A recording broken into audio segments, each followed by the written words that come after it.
tekno sira kabeh rikala jamane nabi sahabat tabi'in lan para wali iku nglagengake ngaji.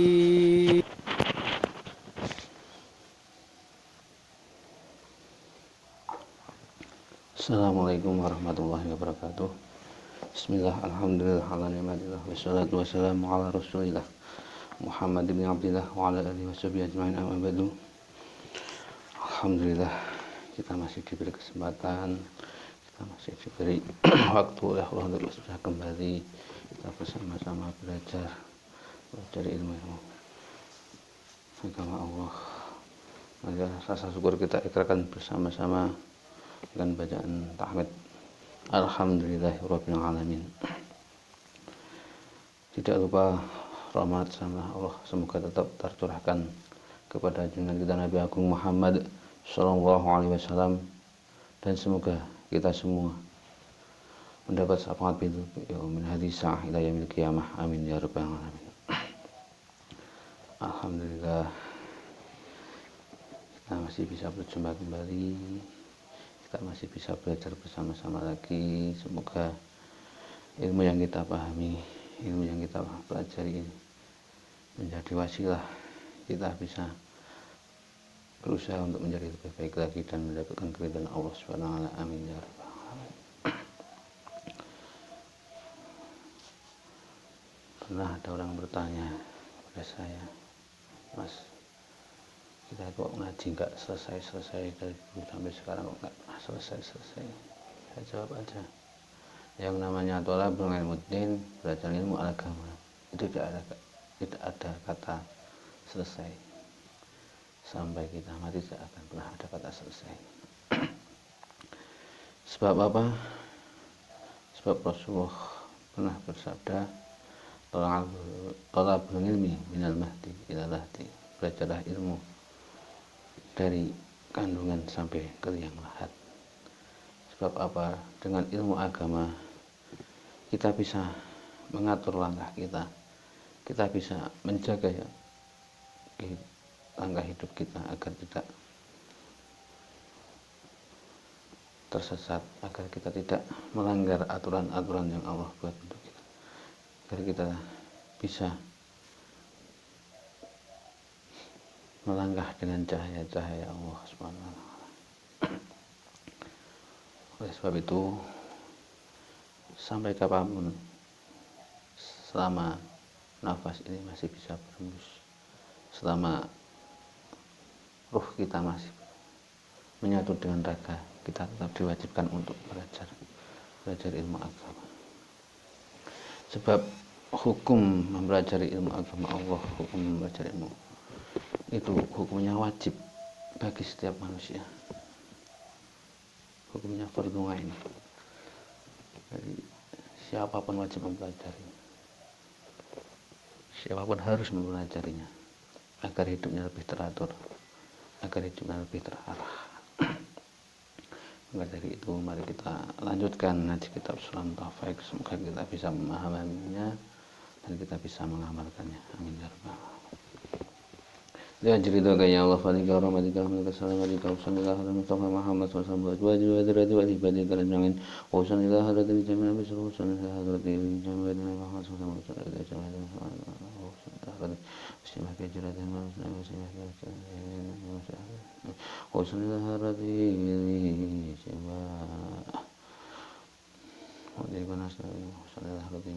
rahmatan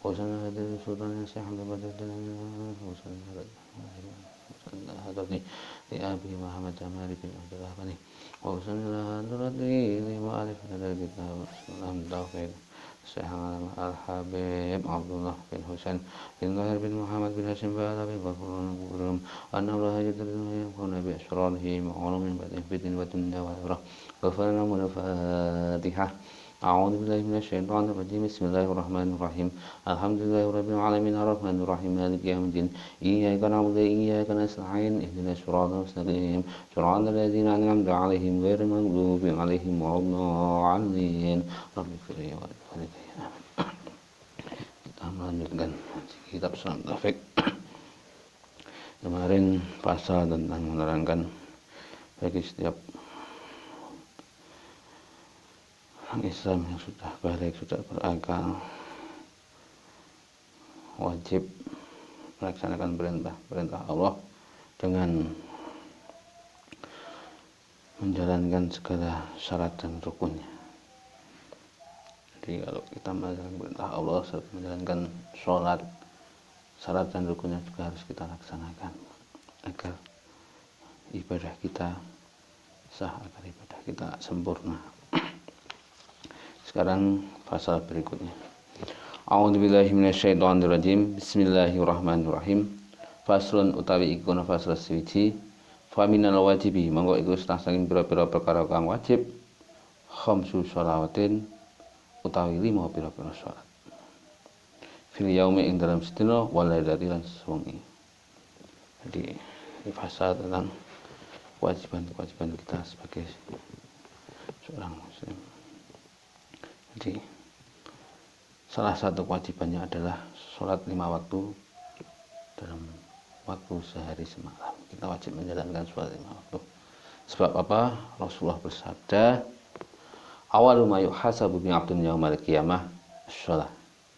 Jadi besok di hari kiamat pertama kali amal yang dihisab oleh Allah SWT adalah sholat.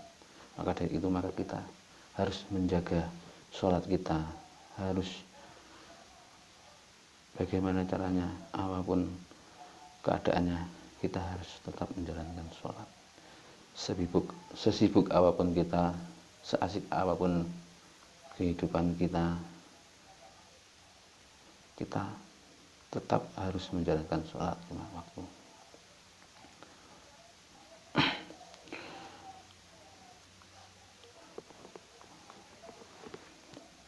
Jadi dalam sehari semalam kita harus wajib menjalankan sholat 5 waktu.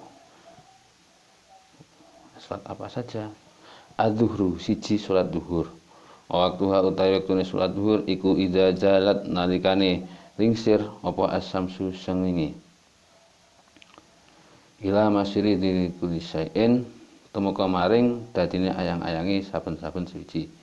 Islahu umpamani sae ghairu dili istiwai kang saliyane waktu beduk. Yang pertama adalah sholat duhur. Kita wajib melaksanakan sholat duhur dan waktunya sholat duhur adalah dari lengsernya matahari sampai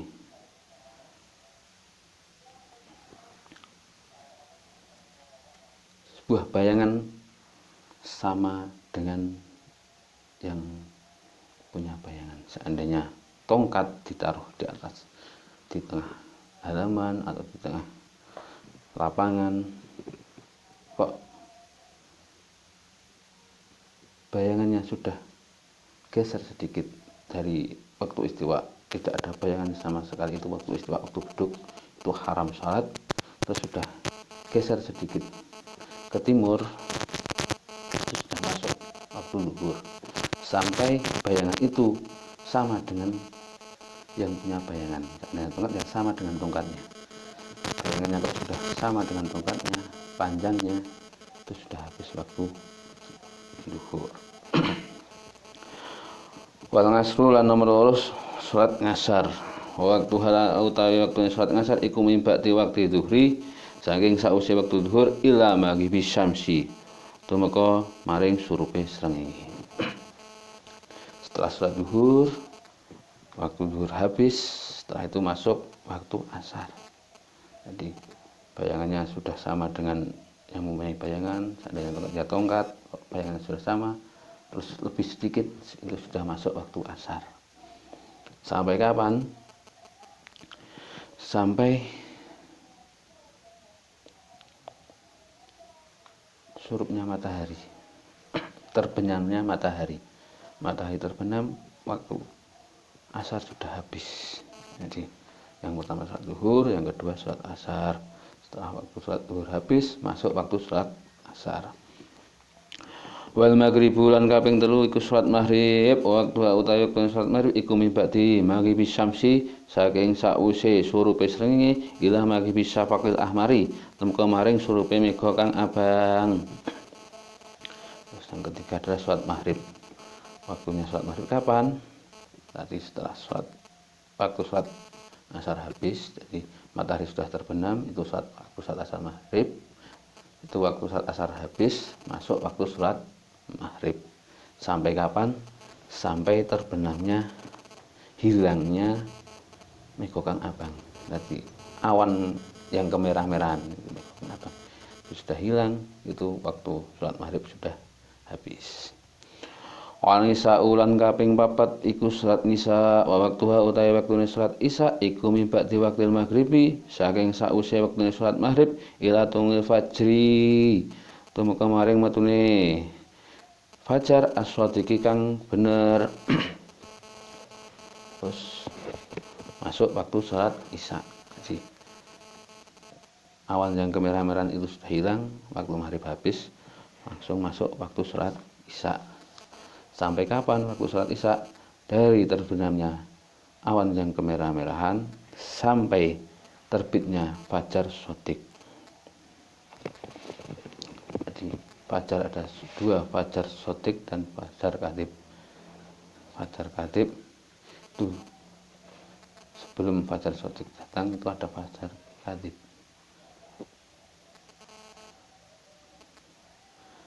Jadi fajar yang pertama ada fajar kadhib itu cahayanya malang, bahasanya malang ngalor ngidul. Kalau fajar shadiq itu ke atas tanulon.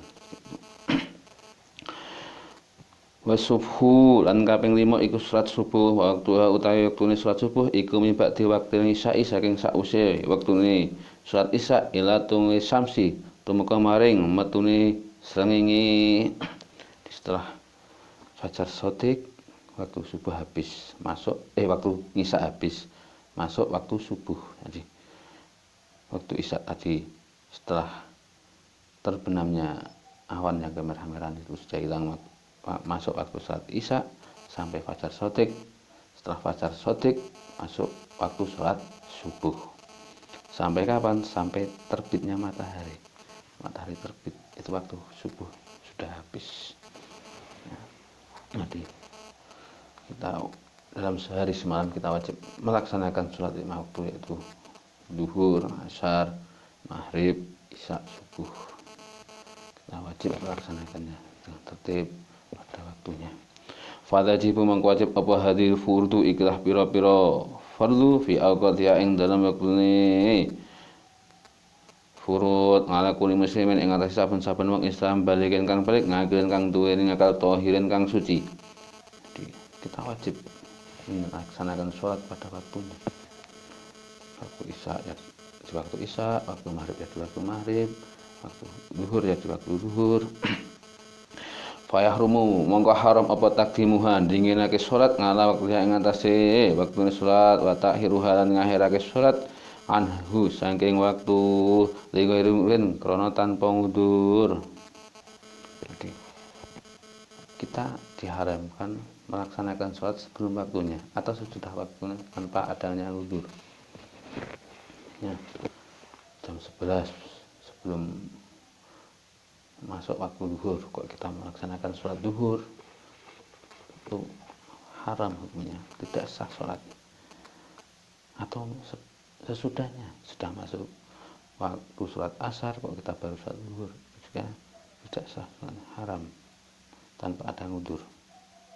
Bukannya tidak sah, haram.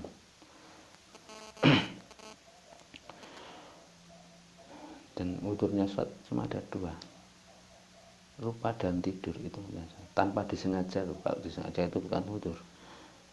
Lupa atau tidur tanpa disengaja, kita waktu sholat habis, kita belum sholat, kita bangun atau kita teringat harus sesegera mungkin kita melakukan sholat. Fa in tara'a monggo lamun teka apa maningun perkara kang nyegah kahidin kaya dene had ba'dama sause barang madha kang wis kliwat apa mah mim waktiha saking wektune salat. Apa ma waktu ya sangha kang amot apa ma ing salat wa tulhiran sucine salat lin hawi salisin kedue umpamane wong kang berser lazima monggo wajib hu ing wong apa qadha ngadani salat auzala utawa ilang apa almaning perkara kang nyegah waqt bagian teman-teman tetep minal waktu saking wektu apa qadu takbirin kira-kira takbiratul ihram lazimat mongko wajib apa salat hu ing wong. Seandainya ada sesuatu yang mencegah salat seperti haid itu bagi wanita, kok sudah masuk waktunya, sudah masuk waktu sholat, seandainya sholat zuhur ya sudah melakukan sholat zuhur, kok belum sholat, terus tiba-tiba haid, dia belum melaksanakan sholat, besok kalau sudah suci, kita perempuan tadi wajib mengqadha sholatnya. Jadi sudah waktu sholat masuk, belum sholat, tiba-tiba datang haid. Haid kan haram melaksanakan sholat, tidak boleh melaksanakan sholat. Besok kalau sudah suci, dia wajib mengqadha. Atau datang suci, habis haid suci, tapi masih di waktu sholat. Seandainya sholat asar ya sholat asar, masih waktu sholat asar, waktunya cukup untuk takbiratul ihram. Tapi belum sempat suci, sudah habis waktu sholat asar, sudah masuk waktu sholat maghrib. Nah, sholat asarnya tadi wajib diqadha. Sebab apa? Dia suci dalam waktu sholat asar yang cukup untuk bertakbiratul ihram. Wa kadaran iku kaya mengko wajib apa mak salat qablaha kang sadurunge salat in jumingat lampun kena den jamak apa zat maha satane salat. Jadi kalau salat bisa dijamak seperti zuhur dengan asar, maghrib dengan isya, kok orang itu haid di waktu zuhur umpamanya, awal haid di waktu zuhur, sudah masuk waktu zuhur, belum saat zuhur, haid itu zuhurnya wajib diqadha. Dan juga asar sesudah zuhur itu juga wajib diqadha. Sebab apa? Asar sesudah zuhur itu bisa dijamak dengan zuhur. Jadi kalau sudah masuk waktu saat zuhur, selesai sholat kok haid, yang wajib diqadha asarnya. Sebab asar bisa diqadha dengan zuhurnya, itu bisa dijamak dengan zuhur. Tapi kalau belum sholat zuhur, sudah haid, padahal sudah masuk waktu zuhur, yang diqadha zuhur dan asar. Atau sucinya di waktu asar. Waktu asar sudah masuk, masih di waktu asar dia suci, cukup untuk takbiratul ihram. Belum sempat suci, belum sempat ngapain, sudah masuk waktu salat maghrib. Nah, asarnya itu wajib diqadha dengan zuhurnya. Sebab apa? Zuhur bisa dijamak dengan asar. Begitu juga dengan maghrib dan isya, itu juga sama seperti zuhur dan asar. Jadi, ini wajib kita ketahui, baik itu laki-laki maupun perempuan wajib mengetahuinya seperti ini. Sebab apa? Haid yang mengalami perempuan wajib mengetahuinya agar bisa beribadah dengan benar. Laki-laki tidak haid, tapi laki-laki wajib mengetahuinya. Sebab apa? Sebab laki-laki adalah pemimpin keluarga, wajib mengingatkan istrinya, wajib mengingatkan anak-anaknya. Nah, kalau dia mengetahui tentang bab ini, bisa mengingatkan istrinya, bisa memberi pengarahan kepada istrinya, dan juga bisa memberikan pengarahan kepada anak-anak perempuannya. Sebab apa? Sebab laki-laki itu adalah pemimpin keluarga. Rasulullah bersabda, "Kullukum ra'in wa kullukum mas'ulun 'an ra'iyati." Kita semua adalah pemimpin, dan besok kita akan dimintai pertanggungjawabannya oleh Allah atas kepemimpinan kita. Nah, ini. Jadi, walaupun laki-laki tidak haid, dia wajib mengetahui hukum-hukum tentang haid. Dan hal-hal seperti ini wajib mengetahui.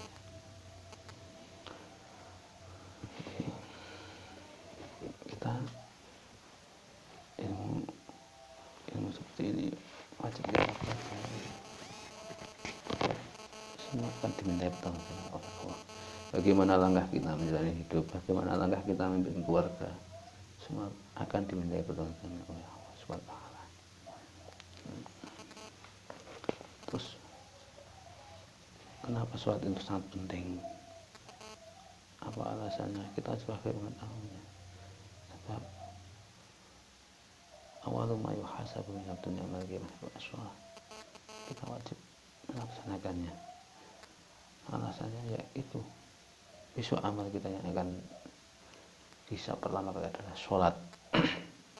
Bagaimana sholat kita, bagaimana kita sedekah banyak, kita berbuat baik kepada siapapun, tapi kalau tidak ada sholat, apa gunanya? Sebab yang pertama kali bisa oleh Allah adalah sholat. Banyak kisah-kisah barokah sholat. Contoh dulu ada seorang santri, dia jatuh cinta kepada istri kiainya, istri gurunya. Dia jatuh cinta, terus dengan beraninya santri itu suami kepada kiainya, matur kepada kiainya, "Yai, saya pengen nikah." "Baik, dari siapa?" "Saya naksir dengan istri Pak Yai, kalau boleh." Dan Pak Yai mengizinkan, Pak Yai ceraikan istri Pak Yai, terus saya nikahi. Nekat nih, santri itu nekat. Ya kalau kayak zaman sekarang ya pasti marah. Wah, santri nggak tahu aturan, santri nggak punya adab, masa istri kiai sendiri mau dilamar. Padahal jelas hukum ibaratnya melamar perempuan yang sudah dilamar orang lain aja dilarang, apalagi melamar istri orang lain. Kalau santri itu apa kiai dulu, kiai yang mendidik orang-orang itu dengan hati, dengan ketulusan, dengan ikhlasan. Kita jawabannya, "Oke, tapi saya punya syarat. Saya akan mengabulkan permintaanmu, tapi saya punya syarat. Kamu harus sholat 5 waktu selama 41 hari tanpa terputus. Kamu harus berjamaah terus selama 41 hari, sholat 5 waktu berjamaah tanpa putus. Kalau sekali saja kalau harus mengulangi dari awal, karena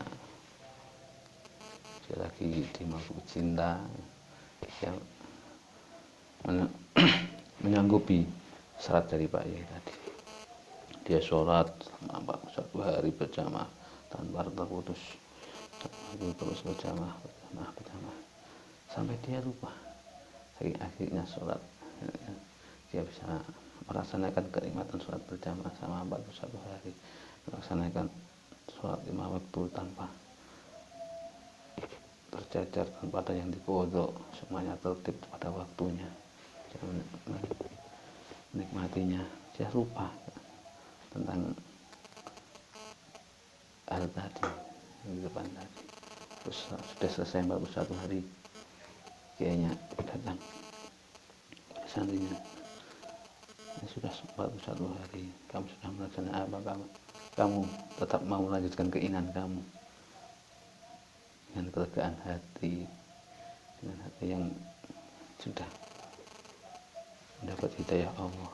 Santri itu, "Maaf Pak Yai, saya waktu itu saya khilaf, setelah saya melaksanakan syarat dari Pak Yai, saya sadar kalau saya salah, saya sadar kalau apa yang saya perbuat kemarin itu tidak benar.